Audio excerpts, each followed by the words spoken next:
écoutez RFI, il est 19h30 à Abidjan, 20h30 à Kinshasa. Afrique Soir sur RFI. Céline Pellarin.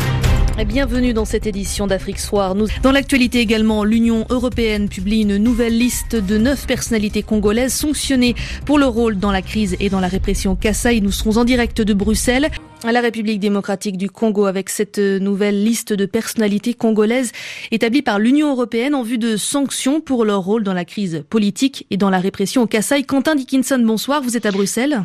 Bonsoir à tous. Cette liste avalisée par le comité des représentants permanents de l'Union européenne comprend 9 noms et cette fois-ci plusieurs personnalités politiques congolaises.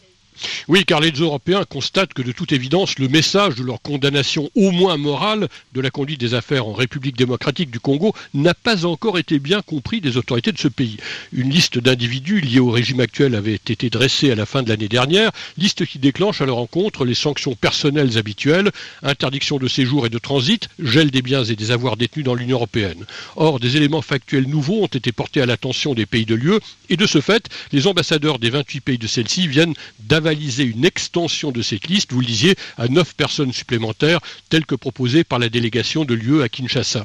On relève en particulier les noms de 2 anciens premiers ministres, Évariste Boshave et Ramazani Chadari, ainsi que celui du ministre de l'Information, Lambert Mende. Au tout dernier moment, le colonel Paul Mugisha Muhumuza avait été retiré de la liste, faute de preuves jugées suffisantes. En revanche, le nom de Kalev Mutondo, directeur de l'Agence nationale de renseignement, a été rajouté.